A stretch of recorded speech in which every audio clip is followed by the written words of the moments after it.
श्री भक्तिवेदांत स्वामी श्रील प्रभुपाद की जय। इस्कॉन संस्थापकाचार्य श्रील प्रभुपाद की जय। विष्णुपाद परमहंस परिव्राजकाचार्य श्री श्रीमद् भक्ति सिद्धांत सरस्वती ठाकुर महाराज श्री प्रभुपाद की जय। अनंत कोटि वैष्णव वृंद की जय। नमाचार्य श्री हरिदास ठाकुर की प्रेम से कहो श्री कृष्ण चैतन्य प्रभु नित्यानंद श्री अद्वैत गदाधर शिवासादि गौर भक्तवृंद की जय। श्री श्री राधा कृष्ण गोपीनाथ श्याम कुंड राधा कुंड गिरिवर्धन की जय। श्री वृंदावन मथुरा धाम की जय। श्री मायापुर नवदीप धाम की जय। श्री जगन्नाथपुरी धाम की जय। गंगा देवी जमुना देवी की जय। भक्ति देवी की जय। श्री तुलसी महारानी की जय। श्री हरिनाम संकीर्तन की जय। श्री प्रभुपाद ट्रांसजेंडर बुद्धिस्ट की जय। श्री श्री गौर निताय की जय। श्री श्री कृष्ण भगवान की जय। श्री श्री राधा श्याम सुंदर देवी की जय। श्री श्री जगन्नाथ बलदेव सुभद्रा महाराज की जय। समवेत भक्त वृंद की निताय गौर प्रेमानंदे। All glories to assembled Lord. All glories to assembled Lord. All glories to assembled Lord. All glories of Shri Guru Angad. Jai Shri Prabhu.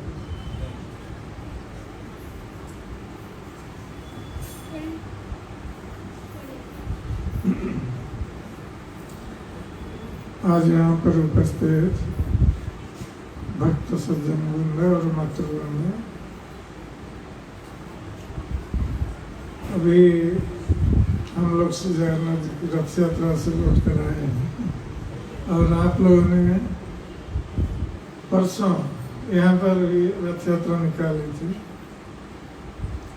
तो भगवान श्री जगन्नाथ जो कि स्वयं कृष्ण है, जय कृष्ण जगन्नाथ जय सर्वागनाश,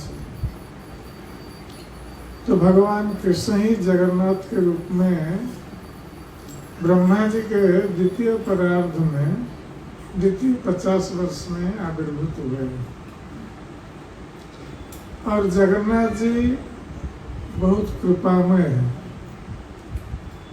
पतित जनों के ऊपर कृपा करने के लिए श्री जगन्नाथ जी नीलाचल में आविर्भूत हुए हैं।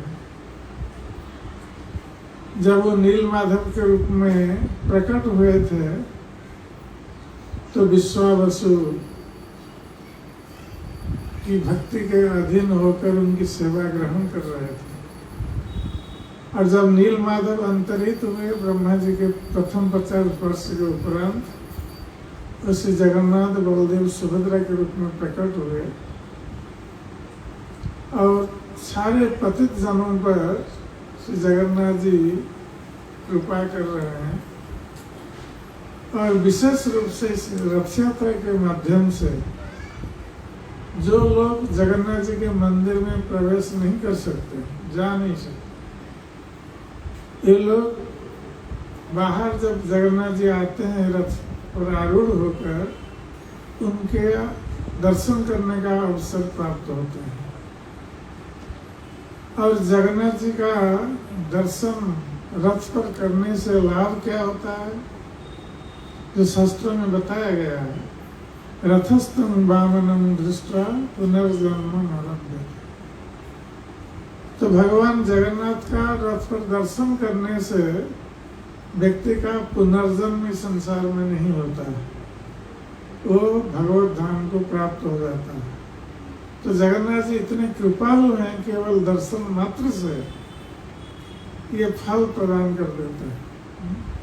दर्शनाथ सर्वलोकानंद सर्ववंशा फलप्रद। भगवान जगन्नाथ जी के दर्शन मात्र से व्यक्ति की सारी इच्छाएं भी पूर्ण हो जाती है।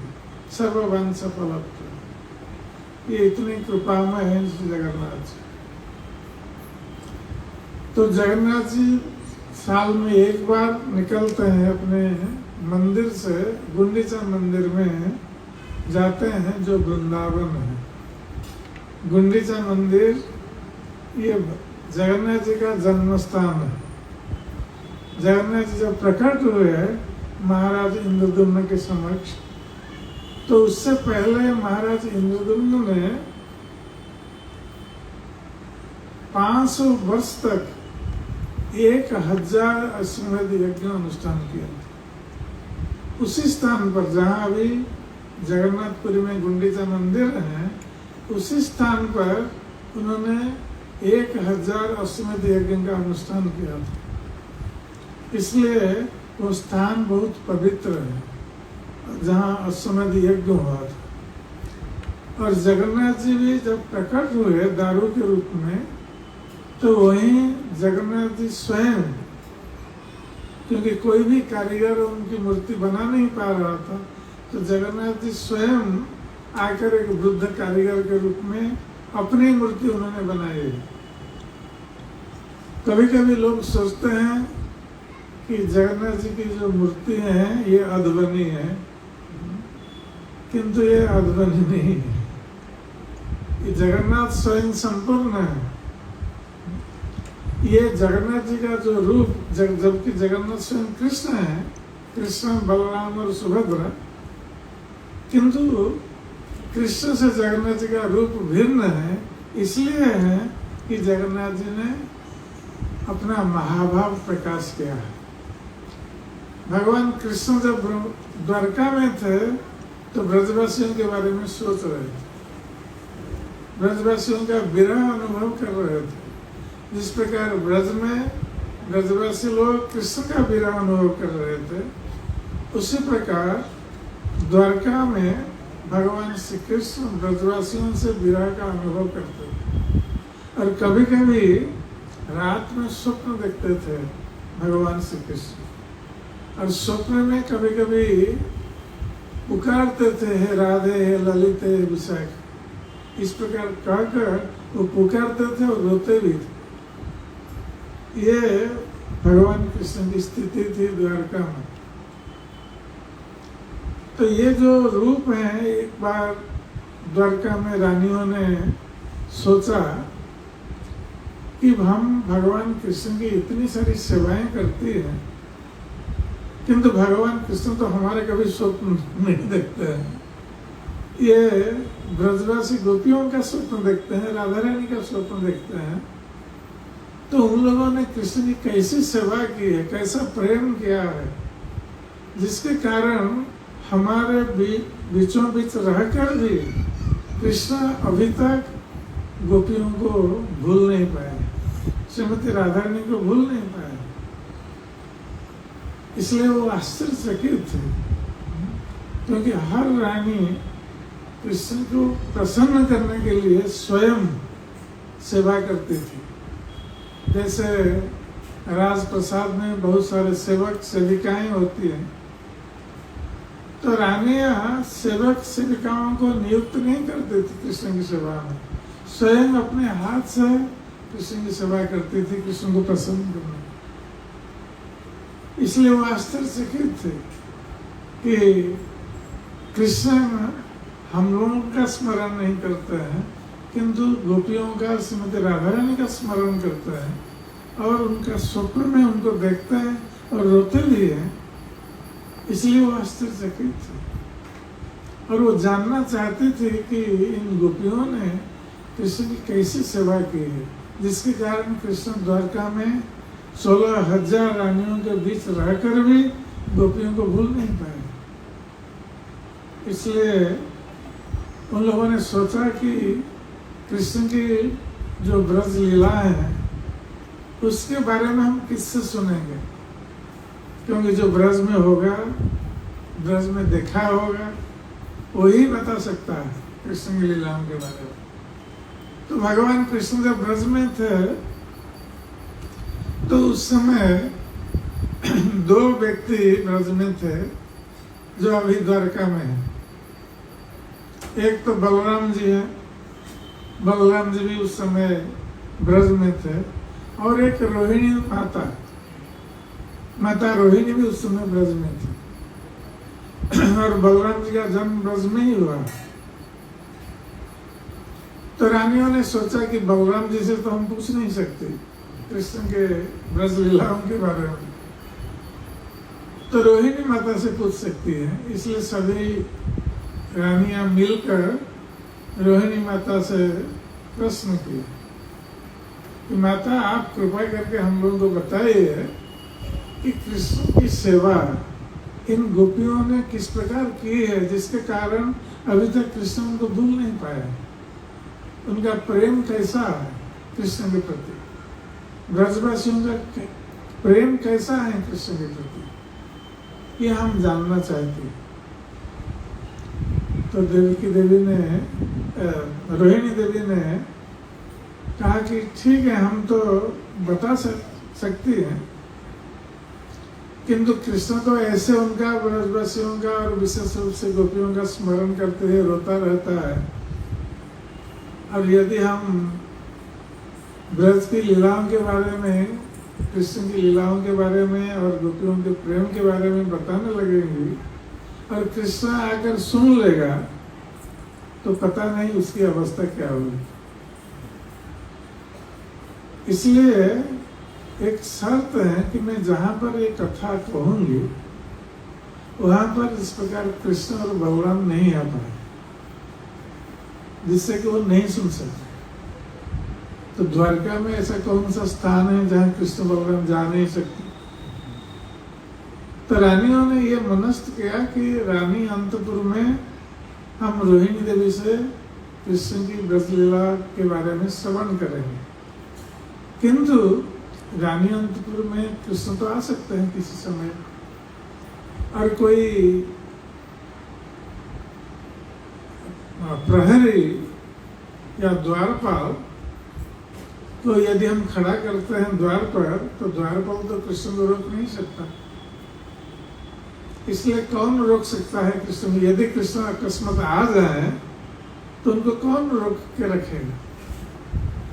तो सभी ने सोचा कि ये सुभद्रा जो है ये उनकी बहन है, और बहन भाई को रोक सकती है, दूसरा कोई रोक नहीं सकता। तो सभी ने मिलकर सुभद्रा जी से अनुरोध किया कि हम लोग थोड़ा रोहिणी माता से कृष्ण की ब्रजलीला के बारे में सुनना चाहते हैं, और कृष्ण बलराम इस प्रकार नहीं सुन पाएंगे, इसलिए आपको द्वार पर खड़ा रहना है। सुभद्रा तो राजी हो गई, क्योंकि वो भी चाह रही थी सुनने के लिए, क्योंकि सुभद्रा ब्रज में नहीं थी, इसलिए वो भी चाह रही थी कि कृष्ण की ब्रजलीला के बारे में सुनने के लिए। तो वो राजी हो गए कि द्वार पर हम खड़ी रहकर कृष्ण की ब्रजलीला भी सुनेंगे, और इधर कृष्ण बलराम आए तो उनको भी रोक लेंगे। तो सुभद्रा जब राजी हो गई तो रानी अंतपुर में रोहिणी देवी ने कथा प्रारंभ की। सब रानियां सुन रही, और सुभद्रा द्वार पर खड़ी है हाथ फैला करके, जैसे कृष्ण बलराम अंदर जा नहीं सकते, वो द्वार पर खड़ी है हाथ फैला करके, कोई नहीं जा सकता। तो ये द्वार पर खड़ी है सुभद्रा, और इधर उनका कान, भीतर जो कथा हो रही है कृष्ण की ब्रजलीला की कहानी, उसमें लगी हुई है, कान लगा हुआ है, कान सुन रहा है। और सुभद्रा देवी भगवान कृष्ण की ब्रजलीला कथा सुनते सुनते वो प्रेम विह्वल हो गई, और प्रेम विह्वल होकर उनके शरीर में सात्विक विकार परिलक्षित होने लगे। अष्ट सात्विक विकार, ये प्रेम की चरम स्थिति है। तो कृष्ण प्रेम की कथा सुनकर सुभद्रा भी कृष्ण प्रेम में मग्न हो गई, जिसके कारण उनकी बाह्य दशा लुप्त हो गई और जो हाथ पैर सब भीतर प्रवेश कर गए, शरीर के भीतर। इसलिए हम देखते हैं कि सुभद्रा के हाथ पैर नहीं दिखते, भीतर प्रवेश कर गए। और इस प्रकार की स्थिति में सुभद्रा खड़ी है, उनकी बाह्य दशा नहीं है, वो जैसे चित्रवत खड़ी है। तो प्रेम विकार में शरीर में रोमांच उत्पन्न होता है, पसीना निकलता है, आंखों से अश्रु की धाराएं बहती है। तो इस प्रकार की स्थिति में सुभद्रा खड़ी है। उसी समय कृष्ण बलराम पहुंच गए। तो उन लोगों ने देखा कि सुभद्रा आज विचित्र स्थिति में खड़ी है द्वार पर। तो उन लोगों ने सोचा कि भीतर कुछ हो रहा है, इसलिए सुभद्रा का ध्यान नहीं है। कृष्ण बलराम पहुंच गए क्योंकि उनकी बाह्य दशा नहीं रही। तो चुपचाप दोनों भाई सुभद्रा के दोनों तरफ खड़े हो गए और वे भी सुनने लगे भीतर जो ब्रजलीला की कथा रोहिणी माता कह रही थी। और दोनों भाई सुनते सुनते उनमें भी प्रेम विकार उत्पन्न हो गया। ये लोग भी बाह्य दशा को खो बैठे और उनका हस्तपद संकुचित हो गया। तो इस स्थिति में तीनों खड़े हैं, कृष्ण बलराम और सुभद्रा। उनकी बाह्य दशा नहीं है, सात्विक विकार शरीर में परिलक्षित हो रहा है। तो नारद मुनि द्वारका में आते हैं प्रतिदिन कृष्ण का दर्शन करने के लिए। किसी न किसी बहाने नारद मुनि चले आते हैं। कृष्ण का दर्शन करना ये उनकी इच्छा है। तो नारद मुनि उस दिन जब कृष्ण का दर्शन करने के लिए आए, खोजते खोजते, तो देखा कि कृष्ण बलराम और सुभद्रा ये विचित्र स्थिति में और विचित्र रूप में खड़े। ऐसा रूप क्योंकि प्रेम विकार में चक्षु विस्तारित हो जाता है, बड़ा बड़ा हो जाता है, हस्तपद संकुचित है। इसलिए हम देखते हैं कि जगन्नाथ जी की आंखें बड़ी बड़ी है, तलक नहीं। ये प्रेम विकार की स्थिति है। तो जब नारद मुनि ने देखा तो आश्चर्यचकित हो गए कि आज कृष्ण बलराम और सुभद्रा ये विचित्र स्थिति में खड़े हैं और ऐसा रूप उन्होंने पहले कभी नहीं देखा। तो नारद मुनि आनंद में कृष्ण का गुणगान करते हुए नृत्य करने लगे,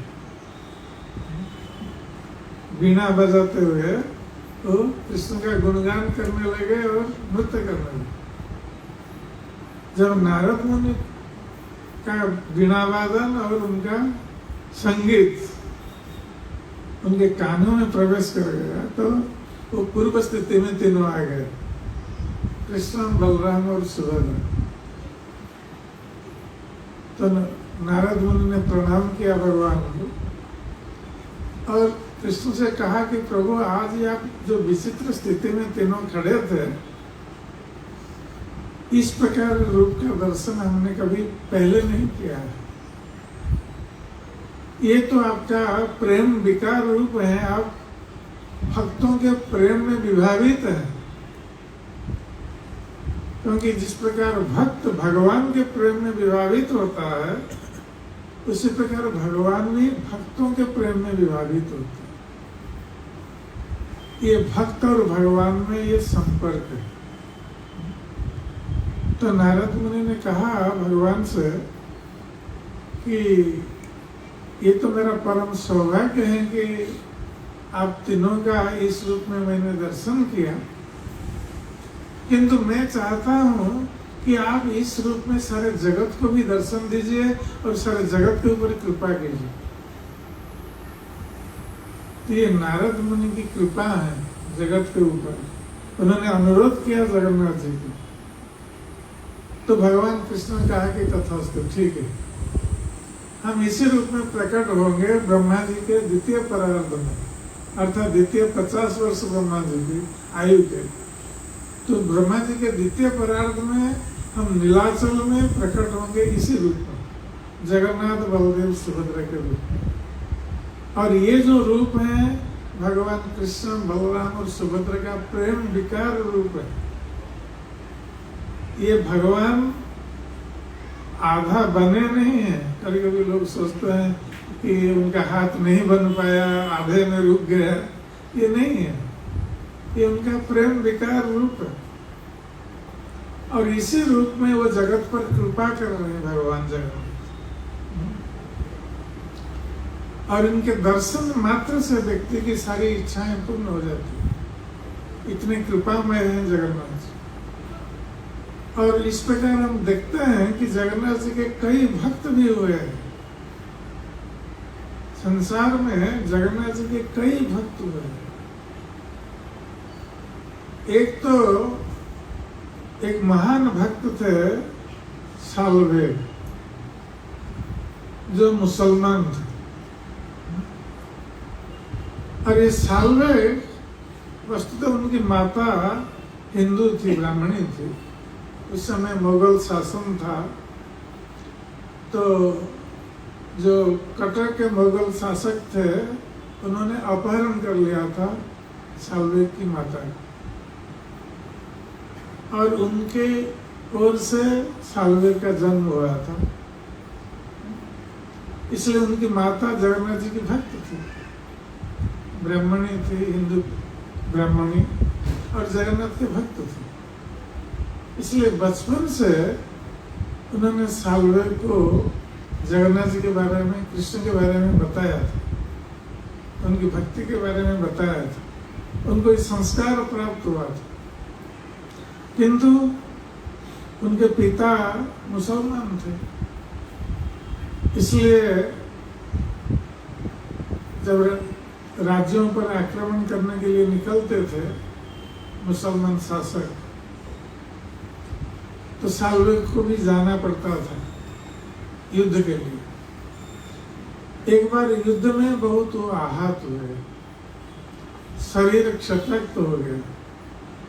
और जब वो लौट कर आए युद्ध भूमि से, तो तरह तरह के उपचार किए, फिर भी उनका क्षत ठीक नहीं हुआ।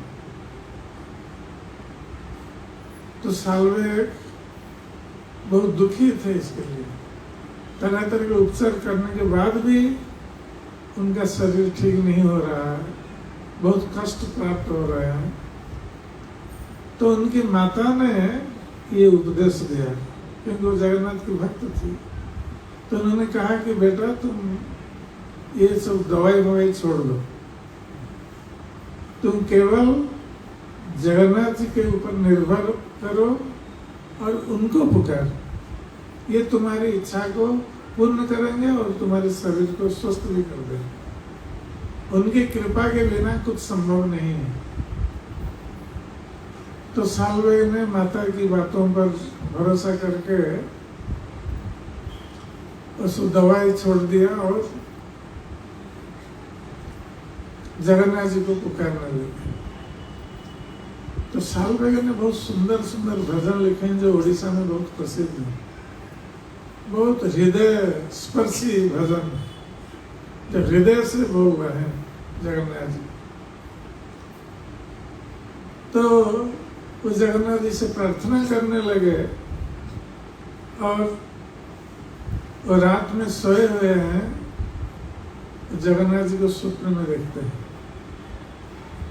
जगन्नाथ जी उनके शरीर में अपना हाथ घुमा रहे हैं, संचार कर रहे हैं।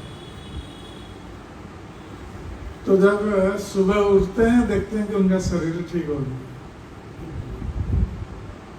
तभी से वो जगन्नाथ जी के परम भक्त बन गए साल्वे। वो मुसलमान है किंतु जगन्नाथ जी के परम भक्त हैं। तो एक बार साल्वे जी आते थे जगन्नाथ जी का दर्शन करने के लिए, किंतु मंदिर में उनको प्रवेश अधिकार नहीं था, केवल हिंदू लोग प्रवेश कर सकते हैं। इसलिए वो प्रतीक्षा करते थे। उन्होंने कई भजन लिखा है जगन्नाथ जी के दर्शन के लिए, कितना व्याकुल थे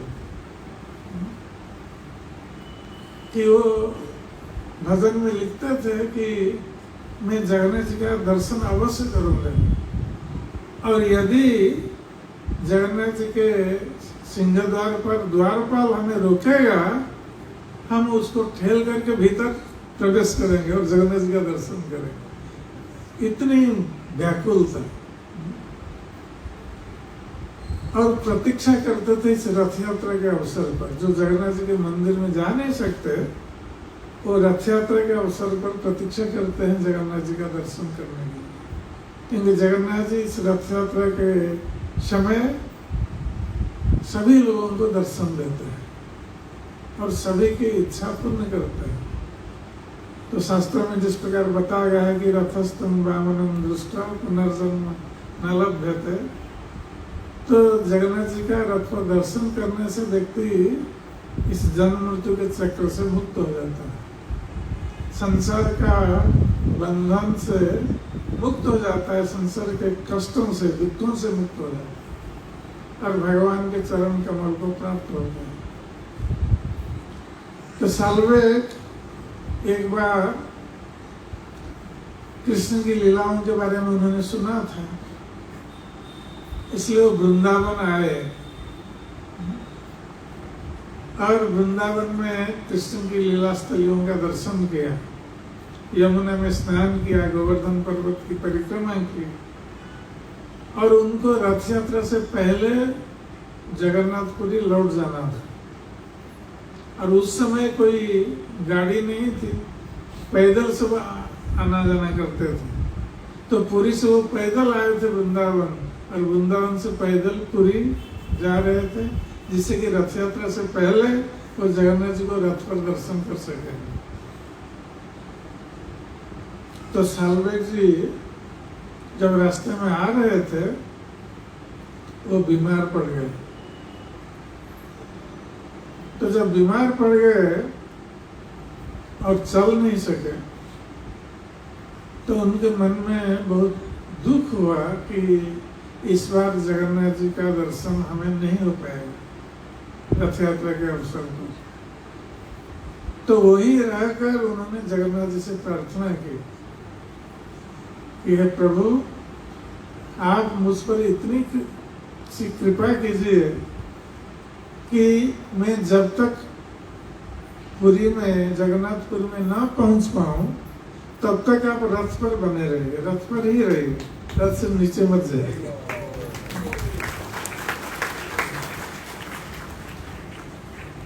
तो उनका बहुत सुंदर भजन है उड़िया में, 750 दिघा भी सुना है।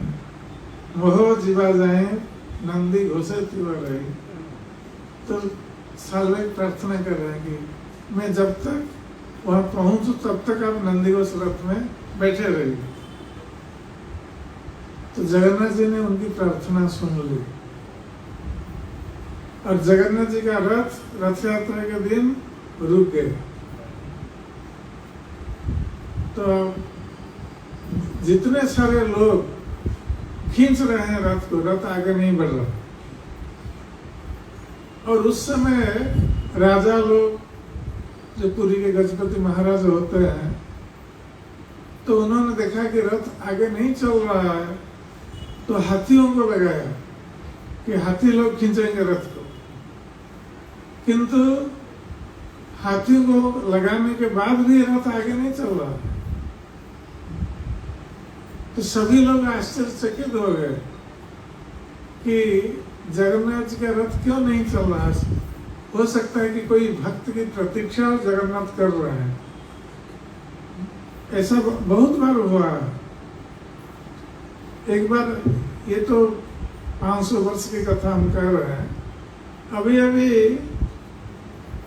15-20 वर्ष की कथा है। एक भक्त दंडवत परिक्रमा करते हुए आ रहा था जगन्नाथपुरी, जगन्नाथ जी को रथ पर दर्शन करने के लिए, और वो पहुंच नहीं पाया रथ यात्रा के दिन। जगन्नाथ जी का रथ रुक गया था। अभी भी जगन्नाथ जी इस प्रकार लीला करते हैं। तो जब सालवेग जा रहे थे, इस प्रकार जगन्नाथ जी का रथ रुक गया कई दिनों तक, और सालवेग जब जाकर पहुंचे, जगन्नाथ जी का दर्शन किया, तब जाकर जगन्नाथ जी का रथ चला। तो जगन्नाथ जी इस प्रकार अपने भक्तों के साथ लीला करते हैं। तो आप लोग जानते होंगे, स्नान यात्रा के दिन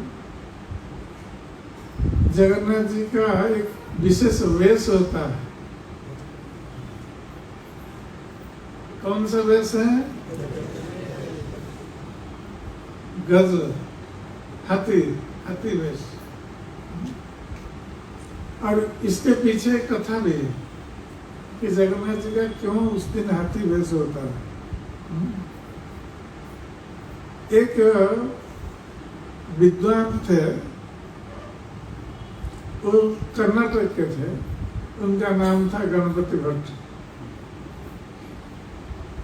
और वो बहुत शास्त्र अध्ययन कर रहे थे। एक बार उन्होंने देखा शास्त्रों में, जहाँ उल्लेख है कि नीलाचल में स्वयं ब्रह्म, परम ब्रह्म दारू रूप में प्रकट हुए हैं, और उनके दर्शन मात्र से व्यक्ति मुक्ति को प्राप्त हो सकता है। ये शास्त्र में उन्होंने पढ़ा। तो उन्होंने सोचा कि ये तो हमारा बहुत बड़ा सौभाग्य होगा कि स्वयं परम ब्रह्म दारू के रूप में प्रकट हुए हैं, उनका दर्शन मात्र से व्यक्ति मुक्ति को प्राप्त हो सकता है। तो इससे और अच्छा अवसर क्या हो सकता है। इसलिए वो पैदल कर्नाटक से चलते हुए आए जगन्नाथपुरी, जगन्नाथ जी का दर्शन करने के लिए। तो जब आकर अठरनला, जो पुरी में प्रवेश करने पहले का ब्रिज होता है, जिसको अठरनला कहा जाता है, तो वहां पर आकर वो विश्राम कर रहे थे। और उस दिन स्नान यात्रा का दिन था। तो जब वो विश्राम कर रहे थे, थके हुए थे, तो उन्होंने देखा कि कुछ ब्राह्मण लोग हाथ में महाप्रसाद लेकर, जो महाप्रसाद का मटका है, हाथ में पकड़ करके बातचीत करते हुए जा रहे हैं। तो गणपति भट्ट ने पूछा उन लोगों से कि आप लोग कहाँ जा रहे हैं, कहाँ आए थे आप लोग? तो उन लोगों ने कहा कि हम आए थे जगन्नाथ जी का दर्शन करने के लिए, और जगन्नाथ जी का दर्शन हमारा हो गया, और महाप्रसाद का सेवन भी किया, और कुछ महाप्रसाद लेकर घर पर जा रहे हैं, घर के लोग भी महाप्रसाद सेवन करेंगे। तो एक कहकर वो लोग तो चले गए। तो गणपति भट्ट ने सोचा कि हमारे यहाँ इतनी दूरी से, कर्नाटक से पैदल चलकर आना, ये व्यर्थ हो गई।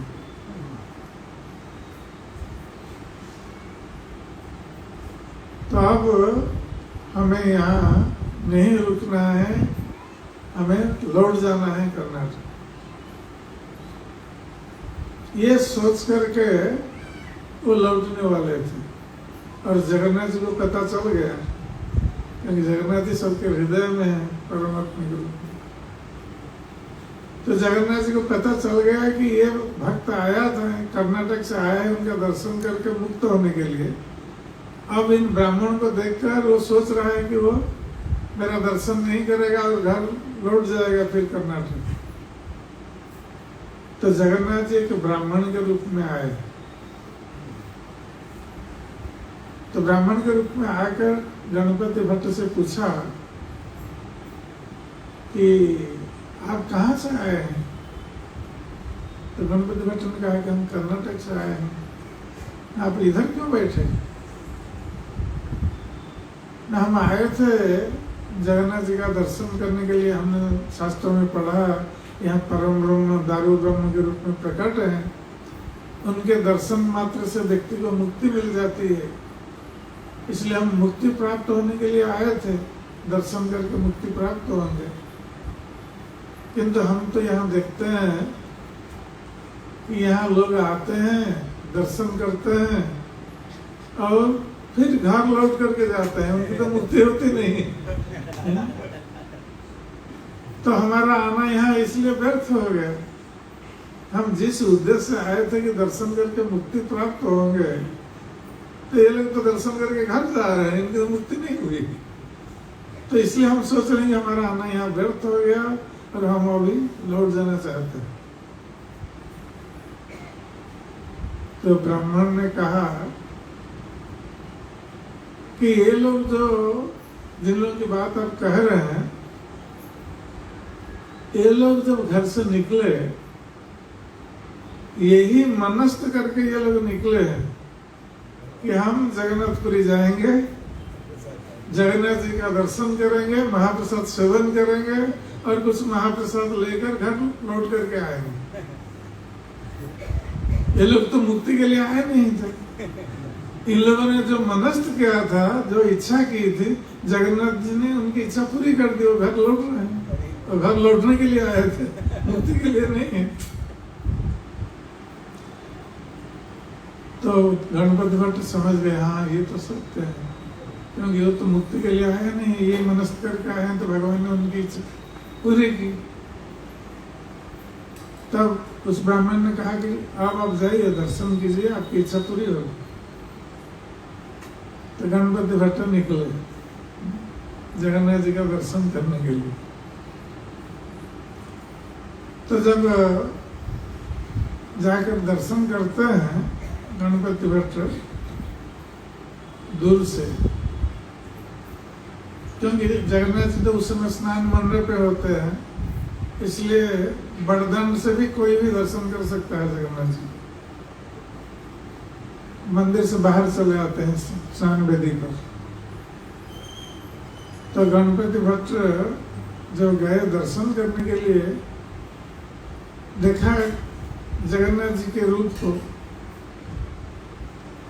तो उन्होंने सोचा कि ये तो परम ब्रह्म नहीं है, क्योंकि ये कर्नाटक और महाराष्ट्र के सीमा के व्यक्ति थे गणपति भट्ट। इसलिए उनकी धारणा थी भगवान का रूप जो है ये गणपति रूप है। तो जब जगन्नाथ जी को इस रूप में देखते हैं, गणपति रूप में नहीं देखते हैं, तो उन्होंने सोचा कि ये परम ब्रह्म नहीं है, हमारा आना व्यर्थ हो गया। फिर वहां से लौट करके चलने लगे गणपति भट्ट।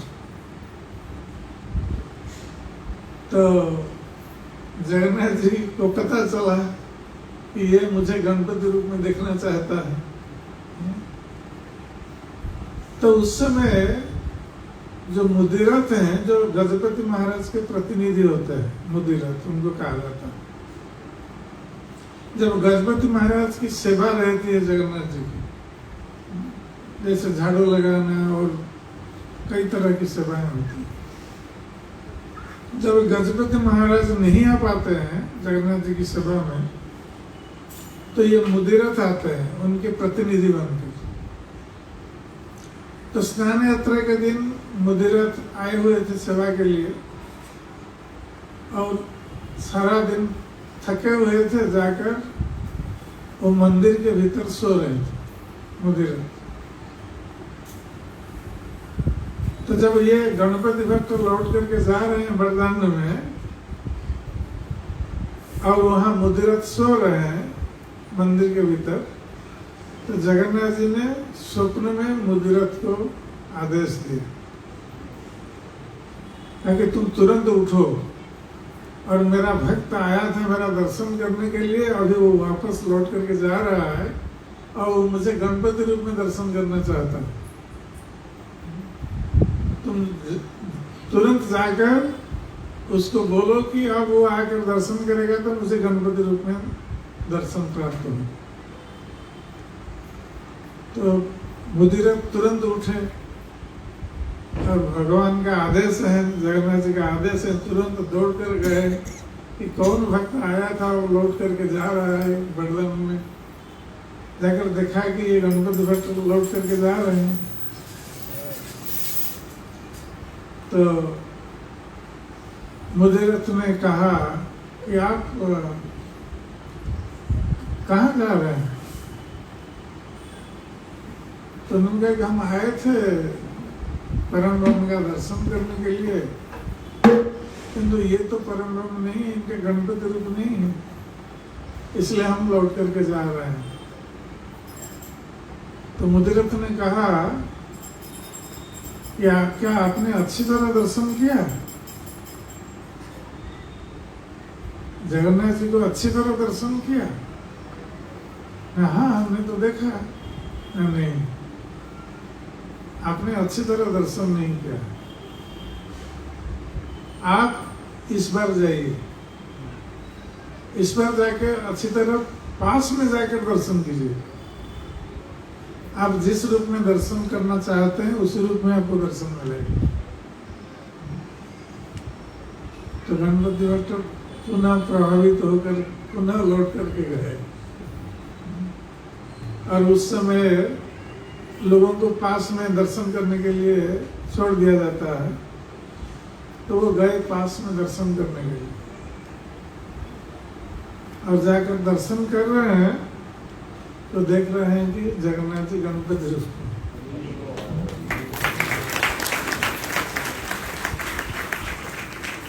तो तुरंत उन्होंने प्रणाम किया। पहली बार जब दर्शन किया था प्रणाम नहीं किया था। अब जब गणपति रूप में देखा तो हाँ, ये सचमुच परम ब्रह्म है, तब जाकर प्रणाम किया और तुरंत वहीं जगन्नाथ जी के सामने वो मुक्ति को प्राप्त हो गया।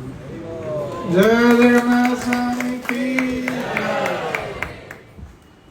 तो जगन्नाथ जी इस प्रकार वंशा कल्पतरु हुए, जो जिस प्रकार की इच्छा लेकर उनके पास जाता है, जगन्नाथ जी उनकी इच्छा को पूर्ण कर देते हैं।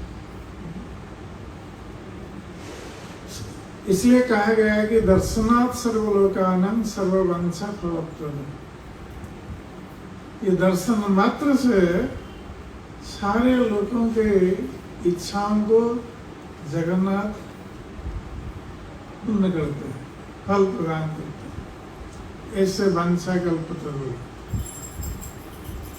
और इस प्रकार वो पतित जनों का उद्धार करते हैं। तो और एक कथा कहकर हम समाप्त करेंगे। और एक भक्त थे जो जगन्नाथ जी के सेवक थे, उनको तलसु महापात्र कहा जाता है। तो ये जगन्नाथ जी की व्यक्तिगत सेवा करते हैं। तो जब गजपति महाराज उसमें कटक में रहते थे और पुरी में उनका नगर भी है जहाँ राज प्रसाद है। तो गजपति महाराज एक बार कटक से आए थे पुरी, और जब आए तो तुरंत गए जगन्नाथ मंदिर में दर्शन करने के लिए। और जगन्नाथ मंदिर के पुजारियों को ये पता नहीं था कि गजपति महाराज सीधे मंदिर में आएंगे दर्शन करने के लिए। तो जब ये मंदिर की ओर चल पड़े तो मंदिर में जो सेवक थे, उस समय राजा के अधीन सब सेवा कर रहे थे, सेवक। और सेवा में त्रुटि होने पर राजा दंडित भी कर सकते थे सेवकों को। तो ये समाचार फैल गया कि राजा आ रहे हैं अभी दर्शन करने के लिए। तो सभी सेवक अपने अपने स्थान पर सब खड़े हो गए, जिनकी जो सेवा थी। और तलसु महापात्र ये जगन्नाथ जी की सेवा करते थे, जगन्नाथ जी के पास थे, उनका श्रृंगार आदि करते थे। तो जब राजा आते हैं तो उनको कुछ जगन्नाथ जी का प्रसाद देना चाहिए। तो तलसु महापात्र ने देखा कि अकस्मात राजा आ रहे हैं जगन्नाथ जी का दर्शन करने के लिए, उनको देने के लिए वो खोज रहे हैं, और जगन्नाथ जी के शरीर में कहीं एक फूल भी नहीं है। तो वो सोच रहे थे कि हम राजा आएंगे तो हम क्या देंगे जगन्नाथ जी के प्रसाद के रूप में। तो वो उन्होंने एक जगन्नाथ जी के प्रसादी फूल अपने कान में खोस रखा था। तो तुरंत उनको याद आया कि अपने कान में जगन्नाथ जी का प्रसादी फूल है। राजा के डर से उन्होंने क्या किया, उसी फूल को लेकर जगन्नाथ जी के मस्तक के ऊपर रख दिया, जैसे जगन्नाथ जी पहन रहे हैं। तब जब राजा आकर पहुंचे तो तलसु महापात्र ने राजा को दर्शन कराया और प्रसाद के रूप में उसी फूल को लाकर राजा को दिया। राजा उसको लेकर चले गए। जब अपने निवास पर राजप्रसाद में राजा चले गए और फूल को देखते हैं, सुनते हैं, तो उसमें एक केस लगा हुआ फूल में, क्योंकि तलसु महापात्र के मस्तक में कान में घुसा था, उसमें उनका केस लगा। तो राजा ने उसको देखा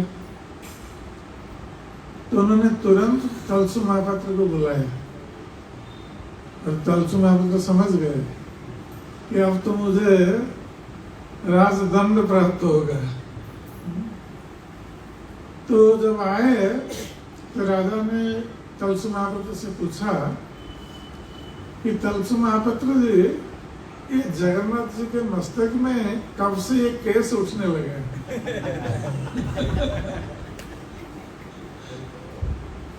तो तलसु महापात्र राजा के दंड से बचने के लिए, क्योंकि वो जानता है कि अभी राजा उनको जेल में डाल देंगे या प्राणदंड भी दे सकते हैं, इसलिए डर के मारे उन्होंने बोल दिया कि हाँ, आपने देखा नहीं अभी जगन्नाथ जी के मस्तक में केस है, ऐसा बोल दिया उन्होंने।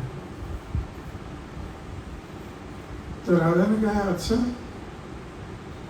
ठीक है, हम कल आएंगे जगन्नाथ जी का दर्शन करने के लिए और हम देखेंगे कि जगन्नाथ जी के मस्तक में केस कब से उठे।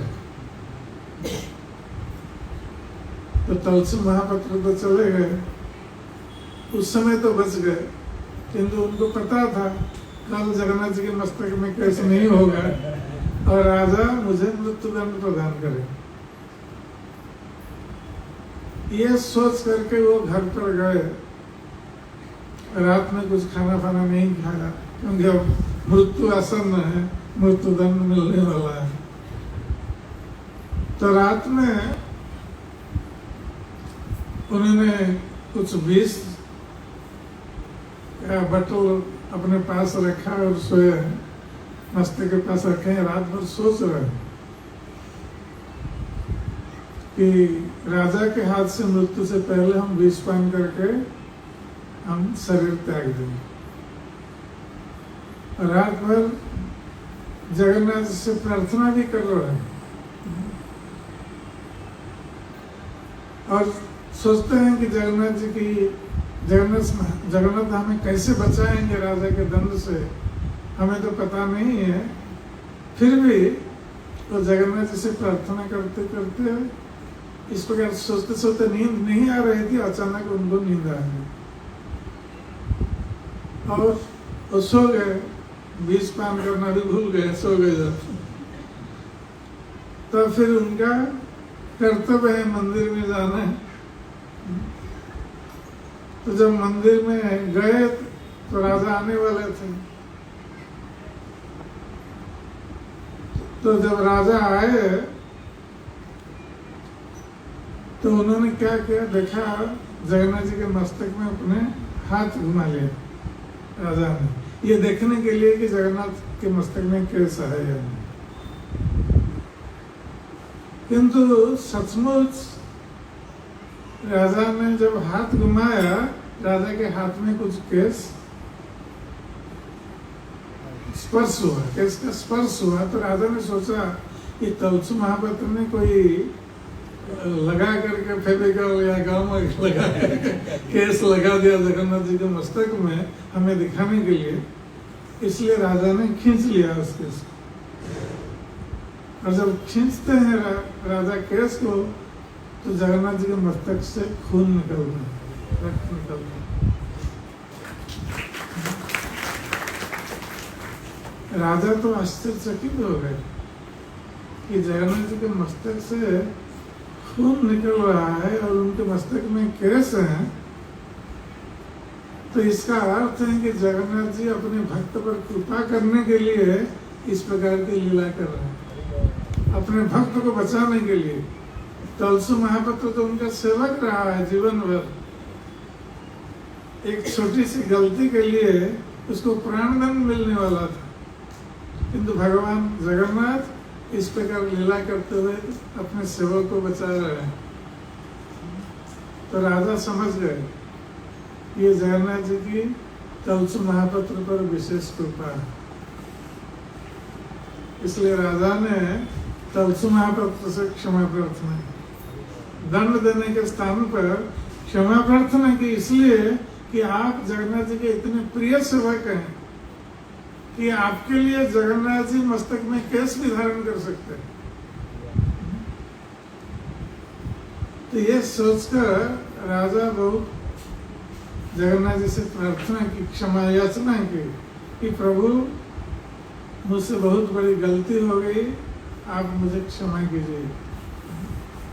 आपके भक्त पर हमने अविश्वास किया, उसको दंड देने के लिए विचार किया था, किंतु आप उनके रक्षक हैं, आप इस प्रकार अपने भक्त की रक्षा कर रहे हैं, इसलिए आपका केस उखाड़ करके हमने जो गलती की इसके लिए मुझे क्षमा कर दी। राजा ने इस प्रकार क्षमा याचना की और जगन्नाथ जी के चरणों में राजा गिर पड़े।